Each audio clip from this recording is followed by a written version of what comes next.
Okay, and we're live.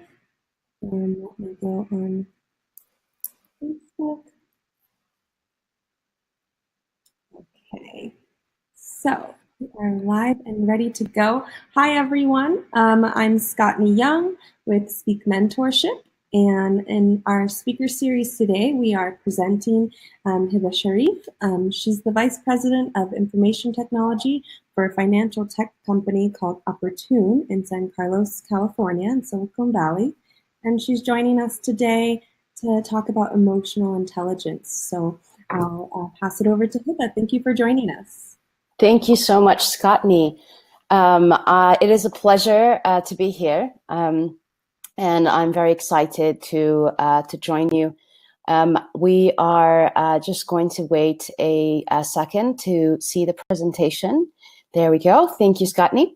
Emotional intelligence. I know it's something we're hearing a lot more about lately than we have in the past. So definitely, this term is not something that when I was in college or when I was had just arrived to the United States that I had ever heard. I understand it differently today than when I did then. So I wanted to share more about this topic and the importance of this topic before earlier on in your lives. So again, my name is Hiba Sharief. Just to tell you a little bit more about myself, I actually am the daughter of a career diplomat. My dad is from Sudan, Africa. My mother is from Lebanon.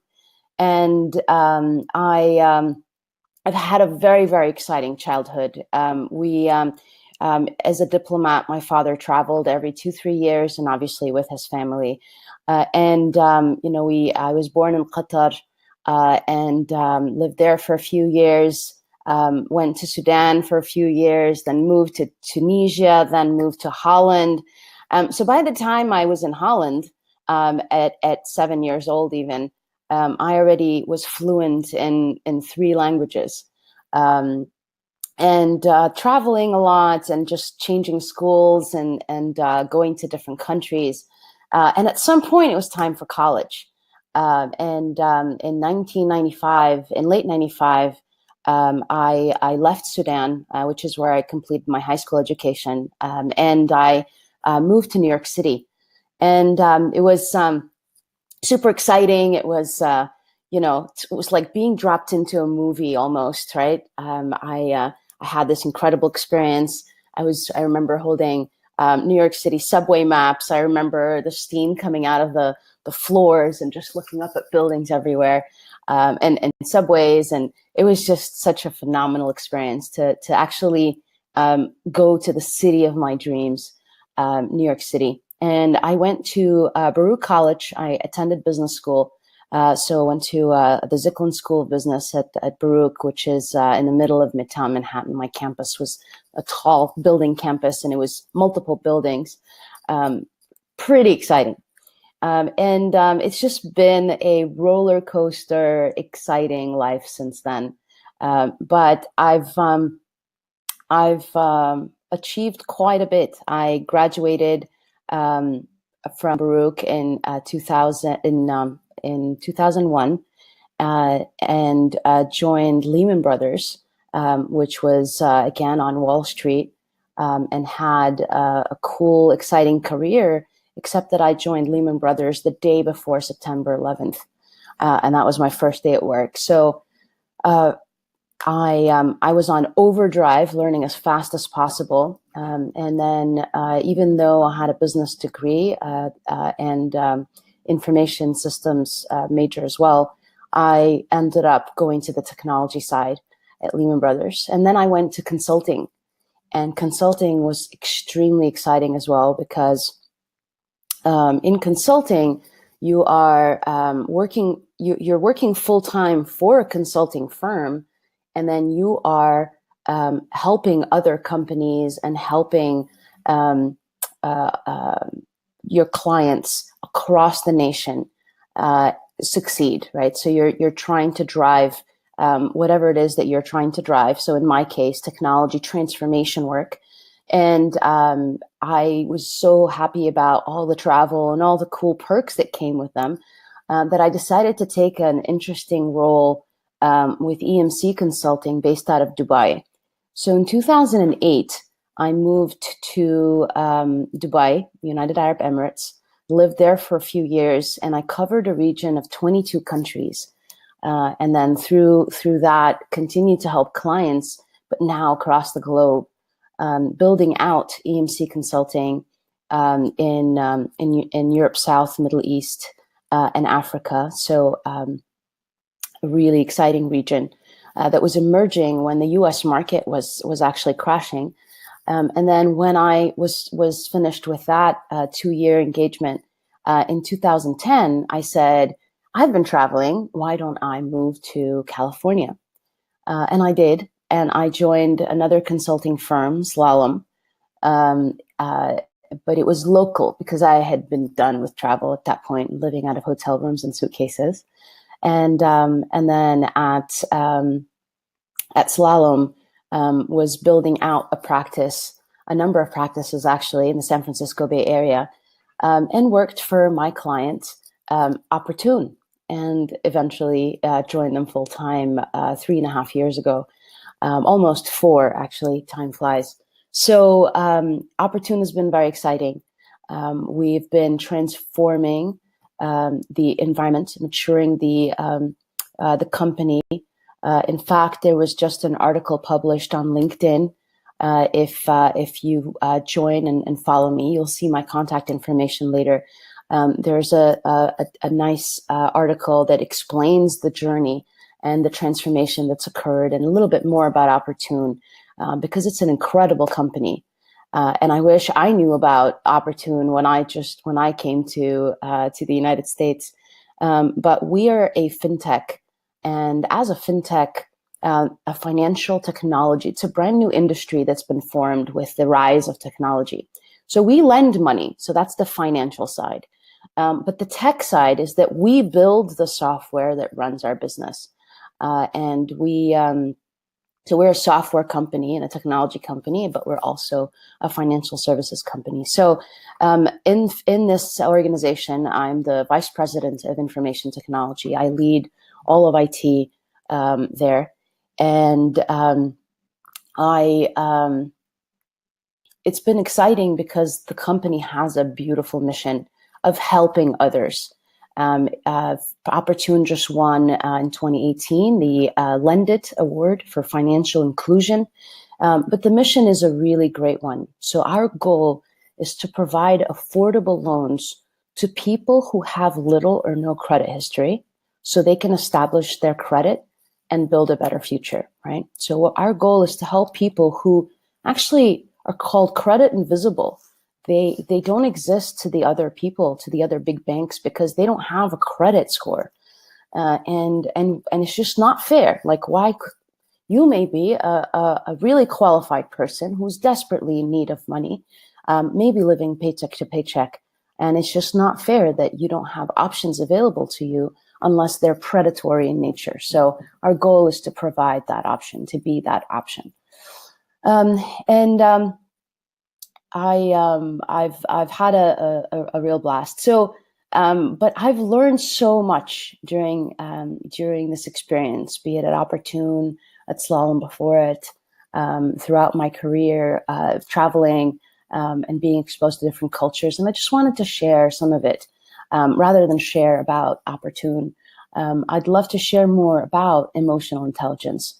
Now, I want to start first with the secrets to my success, right? So I have been very blessed. I came to America. I've always wanted to move to the United States and have a college degree from here. But the plan originally was, I'll get my degree and then I'll go back home. And then over time, I was lucky enough to get the lottery, and actually managed to stay in the U.S. and work here, and be more exposed to the culture. And a couple of things that I can tell you are secrets to my success. Some are just the way I am, right? Some things are just like the first one. It's just always been the way I am. A curious mind, and I have a thirst for knowledge. I always want to learn new things. But that is also a mindset. That's also something that one can learn to be that way. But I've always been this way. Ever since I was a little girl, I remember I was the kind of person that wants to put things together and, build things. And I always wanted to learn. I was excited about learning. I liked school. But it doesn't mean that if you don't like school, that you can't have a curious mind and a thirst for knowledge. It's not a book smart thing, right? None of this is. But this is a set of characteristics in a human being that will help anyone become successful, right? So I have a very strong desire to help others succeed. I'll actually stop for a second. I have a strong desire to help others, period. But most importantly, I want to help others succeed. And that's a really big distinction. Helping others and doing things that are helpful, they give a lot of self-fulfillment and self-satisfaction. But helping others succeed goes above and beyond that because it is selfless, right? Both of them should be. But helping others succeed is also a way of working. So as you guys get into the workforce, you will quickly see that for you to be successful, you have to make others around you successful, right? Because you can't do anything alone. Nothing happens alone, and it's generally part of a team. And your goal will always be to make others around you successful because that will also influence your own success. I also have a very strong sense of empathy, also a mindset, right? Empathy and being able to put yourself in somebody else's shoes, being able to feel what they're feeling, being able to think and wonder, what is it that's going through their heads? I wonder, I understand more what they're going through, right? Empathy is also an extremely important, I think, valuable characteristic or trait of someone who would be successful. And then my travel and my cultural exposure. I've always been very interested in travel and culture. And I always have this itch that I have to go somewhere else and fly.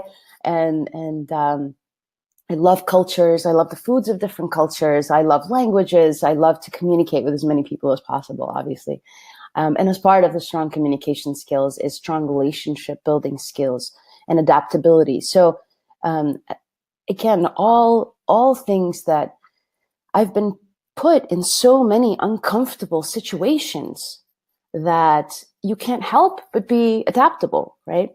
Eventually, it becomes natural because you've gone through it so many times. It's like practicing anything you want to practice. You will get better at it, and you will get really good at it at some point.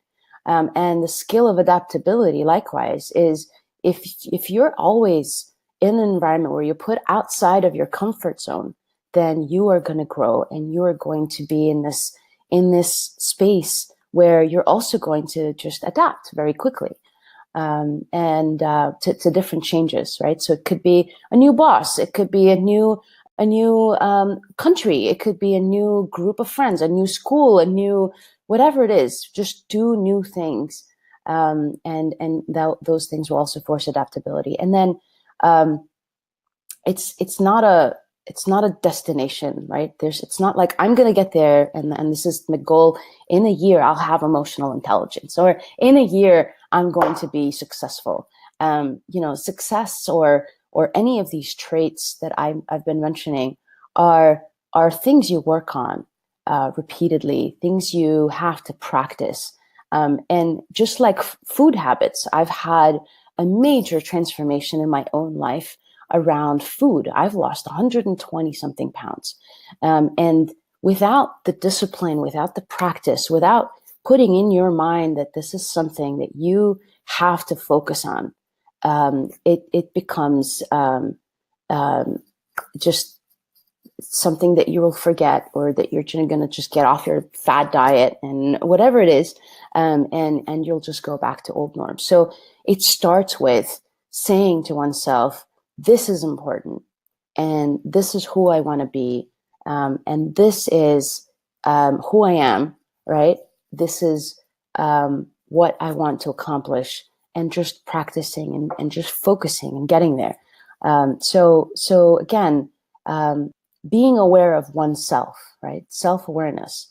Like, I know I am impatient. So then I'm aware of this personal trait. So then I have to say, well, what do I do about it, right? Do I want to be perceived as impatient? Do I actually enjoy how I feel when I lose patience? What are ways I can learn patience? Does meditation help, right? And social awareness and situational awareness are different, and we'll go into those and in the next few slides. But one is being aware of oneself, and the other is being aware of what's around you and processing these emotions, right? So emotional intelligence, right? This topic, we'll talk about it. It's focused on that last bullet, but that last bullet of self-awareness, social and situational awareness, it's not a last kind of like a, and also, I think, honestly, that is one of the key reasons to success. And there are a lot of studies, and maybe you guys after this presentation can take some time to do some research and Google things. But a lot of studies have been done on emotional intelligence and successful leadership. The more someone focuses on emotional intelligence, the higher someone's EQ, and you'll get that in a second. But this is called EQ. The higher someone's EQ is, the more likely they are to succeed.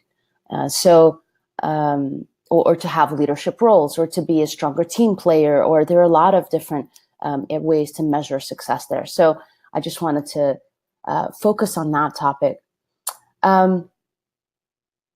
So what is emotional intelligence?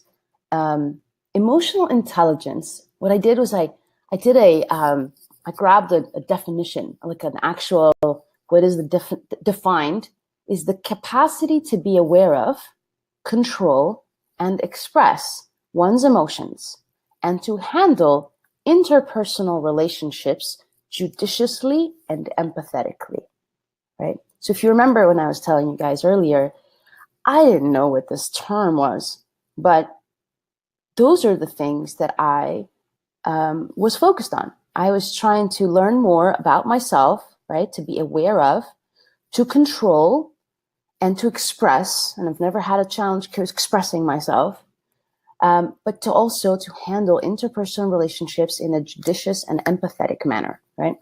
Another kind of definition or description is emotional intelligence, EI, also known as emotional quotient, EQ, is the capability of individuals to recognize their own emotions and those of others, discern between different feelings, label them appropriately, use emotional information to guide thinking and behavior, and manage and or adjust emotions to adapt to environments or achieve one's goals.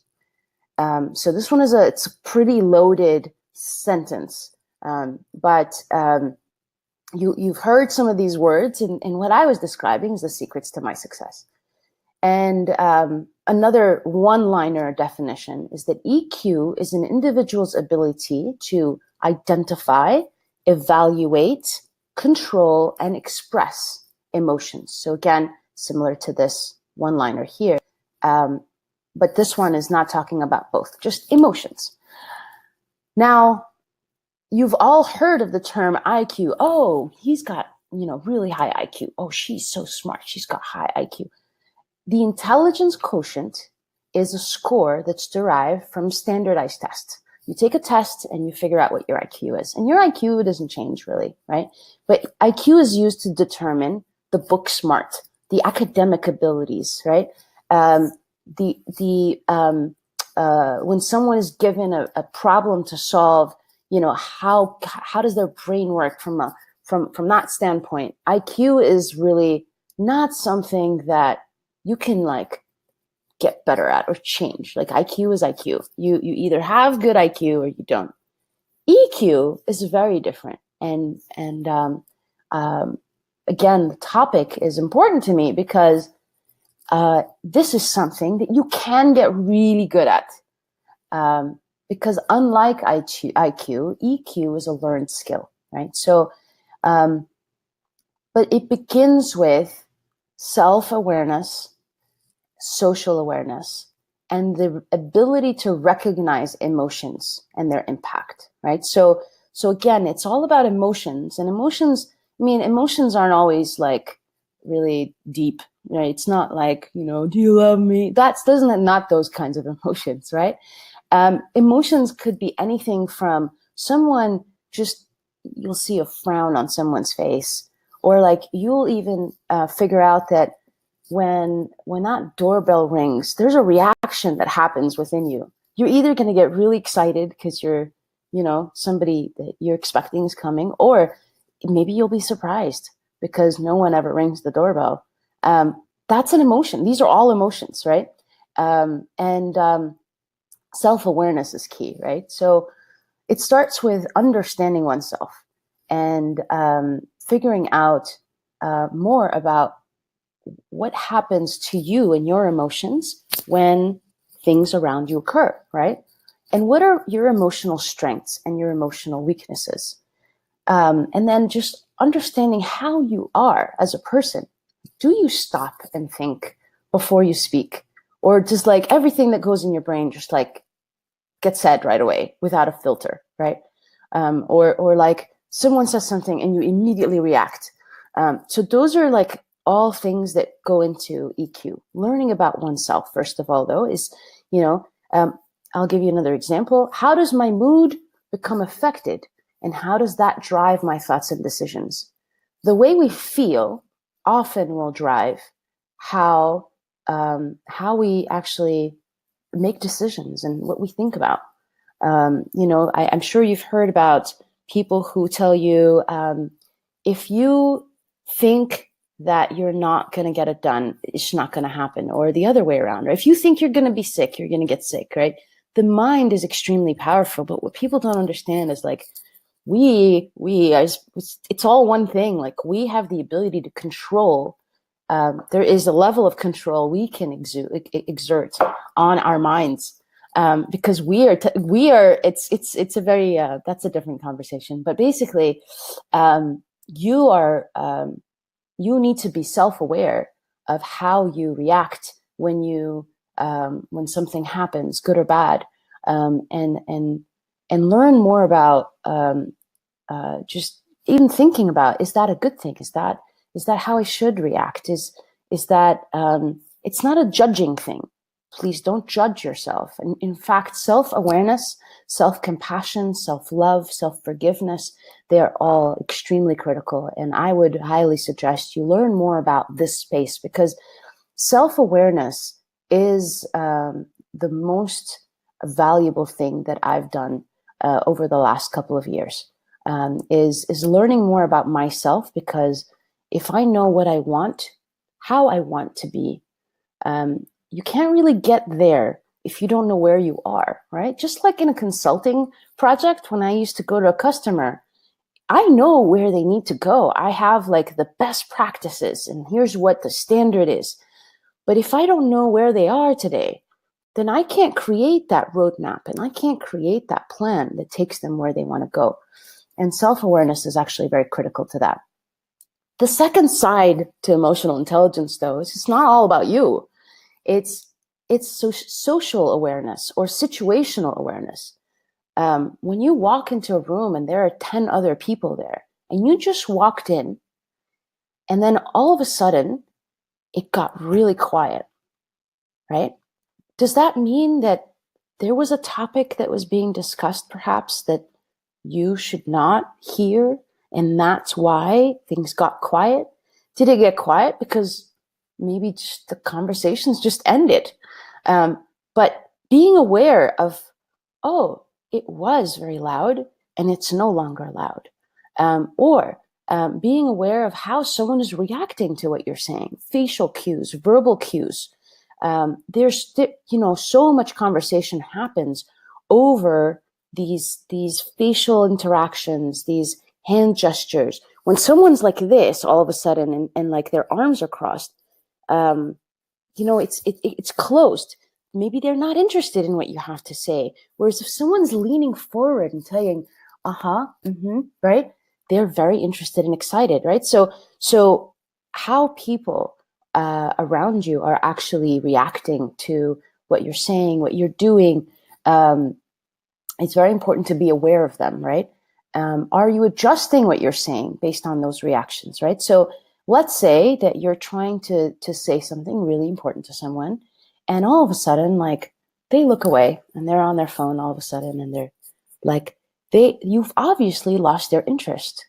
I understand all about multitasking, but when you're trying to have a conversation with someone and it's important to you and it's serious, and they just looked away and they're playing with their phone and they're actually on their phone now, you have to be aware that you can't just keep going. You can't just keep talking. If this is something important to you, because you've lost that person's attention or interest, perhaps. So being aware is very important, but itself, and also being aware of your surroundings and what's around you. Do we actually take questions over, like, while we're talking? Can I pause for a second and ask if there are any questions about self or social awareness? Yeah, let me check right now. We don't have any. You can keep going. I'll keep track, and then usually we just I'll kind of rapid fire at the end. All right, perfect. Okay, so you're beautiful. So I wanted to give you some specific advice about emotional intelligence. I was thinking about this. I had a number of different topics I could have spoken about. Financial inclusion, right? And something that's near and dear to me, and I do for a living with Opportune, and how important it is to establish credit, and to all the tips and tricks around that. All very important, but so much knowledge and so much information online. But I wanted to share something that is extremely important for your lifelong success, personal success as well as professional success, and something that as a topic has been very important to me personally over the last, I'll say 3 to 5 years. I've learned a lot more in the last 3 to 5 years about myself. I always knew certain things about myself. I always knew I was stubborn and persistent and successful and strong. I always knew I was a good communicator. I always knew I was good at relationships. I always knew that I get my energy from being around people, and helping people. I'm an extrovert. There are all these personality tests I took, and I learned more about myself over the years. But it's in the last 3 to 4 years, I have learned more about myself than I have learned my entire life, is how I feel. But really, it's a mind change that happened to me. I actually said, I want to learn more about myself. I used to not enjoy spending time alone. I get my energy from people. So as you can imagine, I want to just spend time with people. And any time I spent alone was limited to maybe I'm getting home late and I'm going to bed. And that was it, right? I would spend time watching TV alone sometimes, but it was never just me enjoying my own company. And I've learned to travel alone. I've learned to do exciting things alone.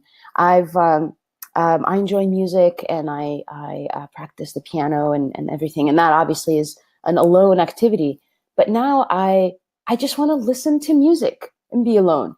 It's not that I'm becoming an introvert by any means. I am still an extrovert, still highly passionate about being around people. But I've learned that for me to learn more about me, I have to spend time with me alone. So you have to spend time with yourself to learn more about yourself. But learning about yourself, it's not about like what kind of sports do you like to play? Like those things are there. It's learning about those soft things about yourself. And another thing I've been doing a lot lately is asking feedback, asking for advice, asking for thoughts. If there are things I've always known about myself, but sometimes you judge yourself more and you think things that people around you don't think. And it's very important to get that alignment, right? So I'm seeking the advice of others. I'm seeking feedback from others. But it again, from a mindset perspective, is I would like to be the best person that I can be. And in order for me to be that person, I can't do that if I don't know where I am, right? So feedback comes in so many forms, and positive feedback is just as important, but it's constructive feedback that I need. And it comes in many forms. It could be something as simple as, hey, how did I do in this meeting or this presentation? What could I have done better? And again, if you say something like, how did I do? Someone can just say, oh, you did great, right? But specifically, if you're trying to get feedback on, let's say you've received feedback in the past that you weren't speaking clearly, or you speak slow, you speak too fast, and you've been working on slowing down your speech. Maybe the feedback you're asking is, can I get some feedback about the presentation we just had? Was I speaking at an appropriate pace? Do you think I was speaking too fast? And maybe take it down to that level of specificity, so that if you're trying to work on something, you're constantly asking for feedback about that one thing that you're working on, and seeing if you're getting better based on the feedback of those around you. Yeah, you did great. I think you did get a little, and asked for those to be honest with you, right? So I think that's the other thing. It's very important to get feedback from those who aren't your like best friends, that are gonna not want to hurt you and hurt your feelings. And if they are your best friends, they should not worry about hurting your feelings and being very honest with you. But getting feedback is important. And then building a plan, right? Just like I was talking about in consulting, you have this roadmap, right? I have built a roadmap for myself, and it's, people, maybe one day in your first job interviews, you're going to be asked something like, where do you see yourself in 5 years? Or maybe you've been asked that question already, right? Part of it is people are always like, oh, I want to be this kind of career, or this kind of role, or this kind of, I want to be a doctor, I want to be whatever. But they don't think about the other side. Like, who do you want to be? What do you want to be known for from a personality trait perspective? Do you want to be known for anything besides, having this job, right? A role is not the same as who you are. So, you'll notice even when I describe, myself in my role, I say that I serve in this role, because the role doesn't define me. It just happens to be what I do for a living. And as part of like who I want to be, I've built a plan. And again, part of this plan, just like we were discussing earlier, it's practice. And you can't get to this state, this end state of who you want to be, unless you take little steps every week, every day, every month, whatever it is. But it's like when people tell you it's a lifestyle change, when they talk about diets, it's the same thing. You will get results if you stick to something and practice it. And then this one around helping others succeed. This is very, very, very important. We are often very good at looking at ourselves and saying, well, for me to get good grades, I've got to pass and I've got to do this. Absolutely. That is the self part, right? That's, you have to do your part for your own success. But helping others succeed has so many internal benefits to us as humans, because we are social creatures. And I know that because you're part of Speak, potentially, or if you are interested in learning more about this type of organization where we come together and we are trying to get better, we're doing mentorship, that is helping others. So being a mentor, or if you're a mentee today, how do you then take that and become a mentor later, and help others succeed? It has much bigger impact than yourself, but it does help you, because it also, it's amazing how much one learns, no matter what the situation is. I learn as I teach things. It's very interesting, but super critical. Practice active listening, ask questions. So let me explain the difference between active and listening and just listening, right? And this is something I'm actually working on personally. Active listening is just listening for the sake of listening. You are not interrupting, you are just absorbing, and you are listening in a way that is not trying to respond, right? Not trying to give advice, not trying to say, and here's what I think, right? If someone is speaking, it's how to listen, literally to listen, and that's it, right? So very difficult when someone has lots of ideas, or is I'm what's known as a high explorer, high excite person. So there's a test I did recently called 5 dynamics. And in the 5 dynamics, I am a high explorer, high excite. What does that mean? I'm full of ideas. I'm creative. I'm very, and then excite. I'm about the communication, the alignment, right? You can see that in my energy.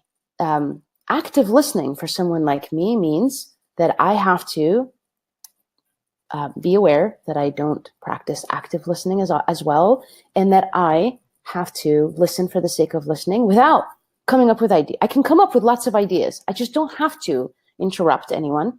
I don't have to speak out immediately. Maybe I take my time. Maybe I have to process and digest and put them in a way and think about what it is I'm going to say before I say it, and then speak. But as part of active listening, the other valuable part of listening is asking questions, so that the other person also really feels that you've been listening. But separate from active listening and asking questions, it is through asking questions that you can learn how to become a better listener, because you can't ask questions and try to give answers at the same time, right? So it's a very different kind of shift in that mind of how to interact. Practice mindfulness. There are so many tools out there. I know a lot of folks are doing yoga. A lot more of my friends are doing yoga for sure. I picked up yoga a number of years ago, but I'm not a yogi by any means, and I don't practice on a regular basis. But meditation is something I've learned is extremely valuable. There are different forms of meditation. Prayer is a form of meditation almost, but basically give your mind a break, and think about nothing. Just do it for 5 minutes a day, maybe 10 minutes, maybe 15 minutes a day, and just give your mind a break. And it's amazing how much more calmness and energy and just your brain kind of declutters, and then you're able to move through your day a lot more. And it's also something that I wish I learned more about earlier. Like, why didn't anybody tell me all about this meditation business when I was 20? And I was always thinking about the next thing. Keep a journal. Journals are great. It's actually pretty cool, a journal, so the diary. I used to write every single day when I was a teenager. I remember being 12, 13, 14 and writing all about, anything and everything that happened at school and someone that upset me. And I actually, it's exciting. I found one of those books recently that I went back to, and it's incredible how much I'm still the same and how much I still think the same way. But it's helping create that self-improvement plan. So don't just keep a journal for the sake of going back to it later and it's so fun to read. And you never know, you may use it all to put together a book. But keep a journal because at some people, uh, um, it will calm you down as you write. Separately, it will help you process your feelings and your thoughts and your emotions, right? So this is about learning more about you, and you have to spend time to do that. And when I say spend time, if you research this topic enough and you see the influence it has on success, right? And that it's something that you can influence and change and get better at. And the better you get at it, the more successful you will be. And someone then tells you that if you do these things, you will get better at emotional intelligence. And in your self-improvement plan, if you're saying, I want to be known to have high EQ, right? Then you're going to start keeping a journal. You're going to learn all about keeping a journal and then start doing some of that. So I'm working on those things. But the one I'm working on the most is sleep well. Studies have shown that we need a good 8 hours a night. I don't do that yet, but sleep well. You have to eat well, right? And be conscious, be aware of what you're feeding your body and what it is you are putting in your mouth. Like, is this something that is nutritious and helping you? Is this something just tastes really good and you have to have it? Like, it's fine. And just, being conscious and aware of that. And then keeping your mind stimulated is very, very important because you can't become more intelligent, right, from an IQ standpoint, but stimulating your mind and being curious and learning more, not just about yourself, but learning more about topics makes you a more well-rounded person. So that's my advice on emotional intelligence. And there are a number of useful links and useful reading. And we did talk about there's a test you can take just to see kind of where you are. And if you take it repeatedly, like, you'll see that you'll get better, and you'll see where you can get better, because that's what you can use to make your roadmap. There's a really cool book I love called Emotional Intelligence 2.0.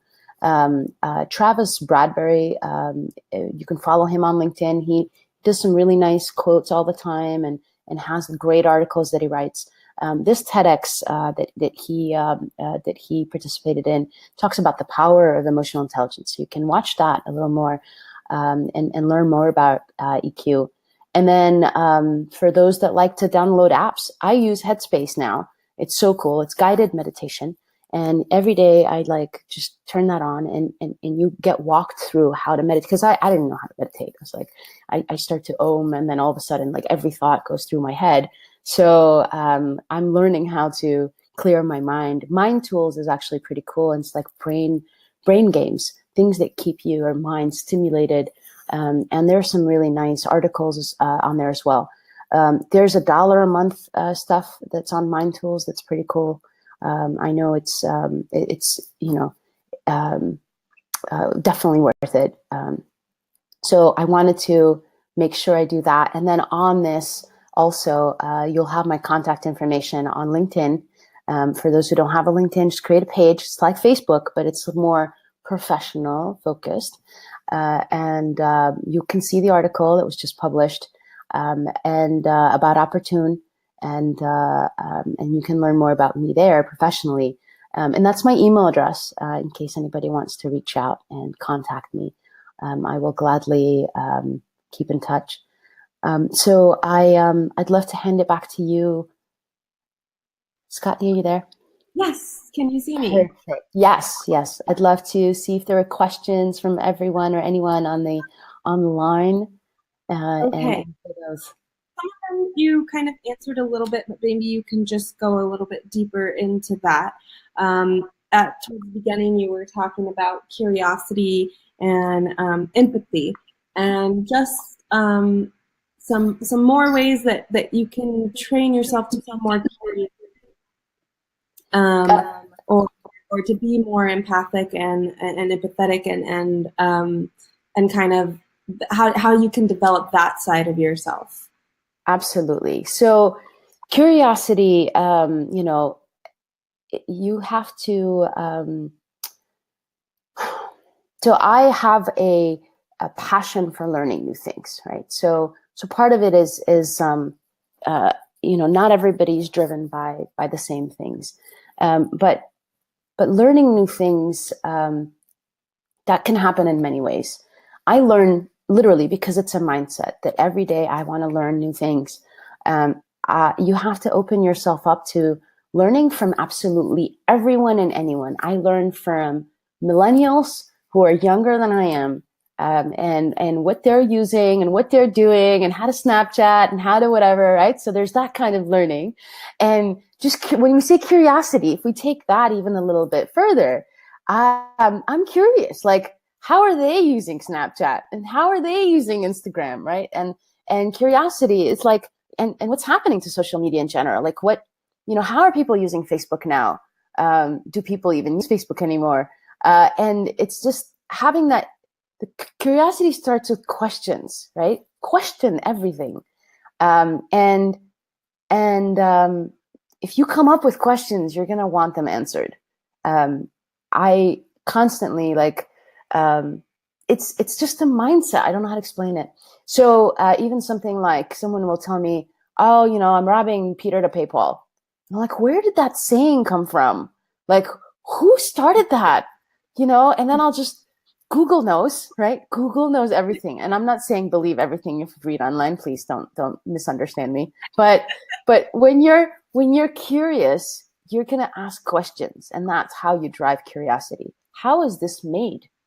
Who did this? Like, you know what I mean? Who invented air conditioning? Because I was like, I want to just tell them thank you. I don't, obviously they're not alive anymore, but I still have lots of gratitude, especially when I was living in Dubai in 120-degree weather at 90% humidity.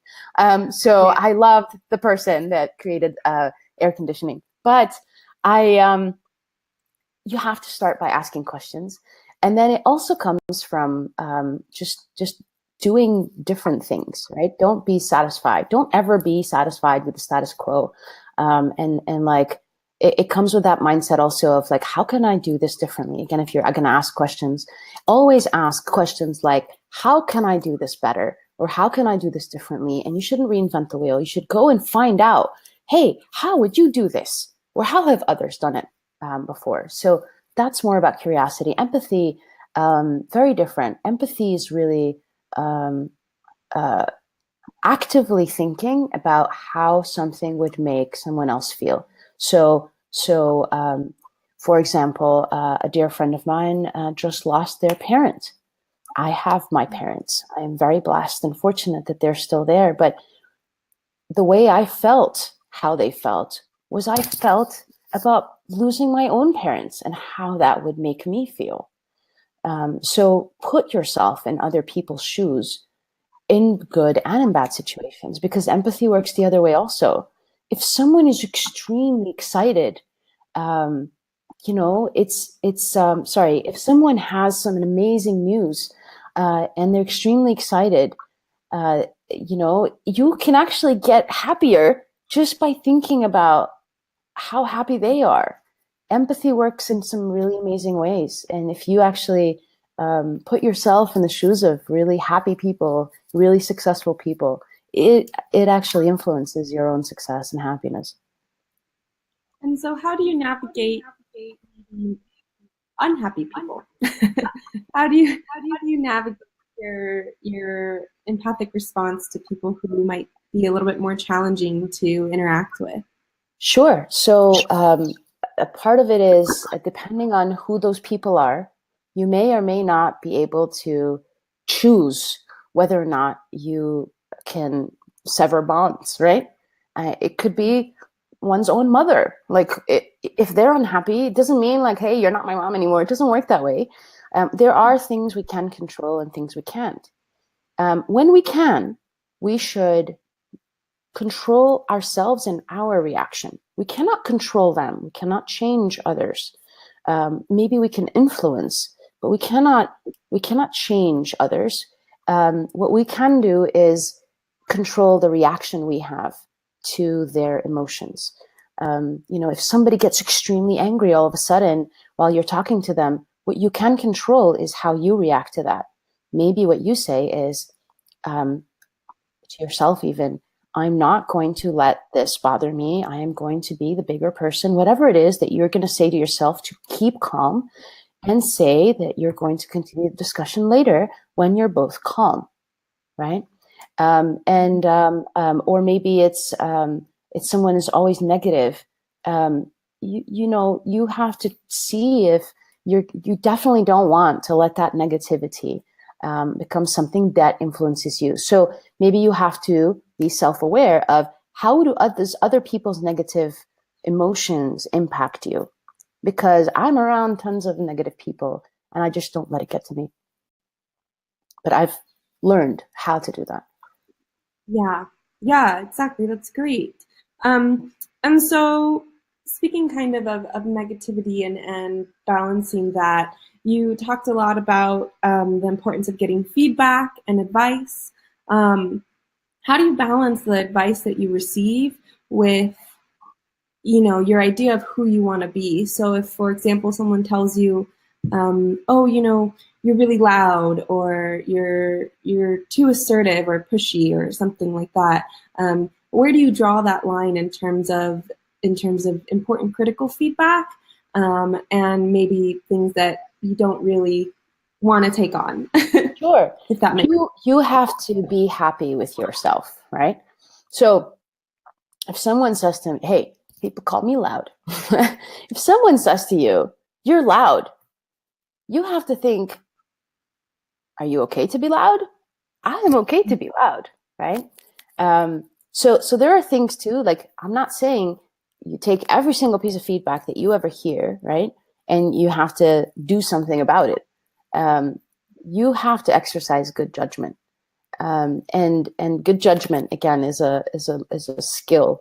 But good judgment, it's kind of like, I don't know how much one can change that good judgment thing. It's I think it's kind of like common sense. You either have good common sense, good sense of common sense, like it's a way of being. But exercising good judgment is very important, and it basically, if it's something that you're hearing repeatedly, oh, you're too loud, oh, you're too loud, oh, you're too loud, and you're hearing it repeatedly. One, if you don't understand what they're trying to tell you, because it might not be loudness, right? Ask the questions. Ask more questions about what is it specifically that is coming across as loud? Is it my voice? Is it my tone? Is it how I speak? Am I coming across as intensive because I use my hands? Is it because I'm leaning forward? Like, can you give me a little more detail? So ask questions when getting feedback is one thing. And then separately, it may be something you're more than happy and comfortable with. So as part of your end state self-improvement plan, if that's not something you feel like improving, don't focus on that and focus on the other feedback that comes in. But just so you know, like, I don't want anybody to be discouraged when you get constructive criticism. On the contrary, you want to be the person that seeks it, because you will not get better if you don't know what you can work on and what you can improve, right? So it should always be encouraging and never discouraging. Yeah, that's great. Um, okay, and so just one time for just one more question. What do you feel like the benefits of EQ, or emotional intelligence, are for our viewers that are in high school right now, that are still kind of in these early stages of learning about themselves and others? What are the benefits of having EQ or developing that? in a high school setting, or maybe even into college. Absolutely. So it's amazing to me how much. When I was in my first job, I was actually I was 20. I joined Lehman Brothers uh, right out of college, and 2021, and I remember somebody told me something that stuck with me, and I hate it because it still plays in my head. But they said perception is reality, right? And um, what that means is the way you are perceived, um, if, especially to those around you who don't know you well, who don't know your intention, who don't actually know your personality, don't know anything about you, the way you come across could become reality of what this person thinks you are, right? So emotional intelligence at any age, if you want to um, give a perception that you are more mature, that you are eager, that you are motivated, not motivated, but like driven. Um, you want to behave in the way that those things are, because people will look at it's funny, they will look at those things and form perceptions. They could be absolutely wrong perceptions, but at any age, at any point in time, I think it's important to be aware of how we are coming across to other people. Keep that in mind. It could be for it could even be for dating. Like it's not only career, and it's just personal life as well. Emotional intelligence, is across the board, going to help across the board. Personal life, friendships. I definitely got better at this with friendships, and being able to have more empathy, and it's helped build more successful friendships. That's wonderful. Thank you so much, Hiba, for sharing this with us. I think that there's a lot to be learned here, and I really appreciate the links that you shared, so everyone can learn even more about the importance of emotional intelligence and how it can help us, be better people, and also build better relationships in our personal lives and professional lives. So I think that's a really good takeaway for everyone watching. So we really appreciate you joining us. Let me give a quick shout out for our speaker series that will be starting later this year. We have a variety of speakers. Martha Ramos here. If you can you see that screen okay? Okay. Carolina Janicelli, Kim La, and Dr. Edmund Ajapong is one who he's going to be our first male speaker. He was selected by our mentees. He was voted to be our first male speaker, so that's really exciting for us. And then Lida Zlatich will be joining us as well. So hopefully everyone will join us for these upcoming presentations. We'll be releasing the dates shortly as they come up. So thank you again, Hiba, for everything, and Pleasure. let me go ahead and log off.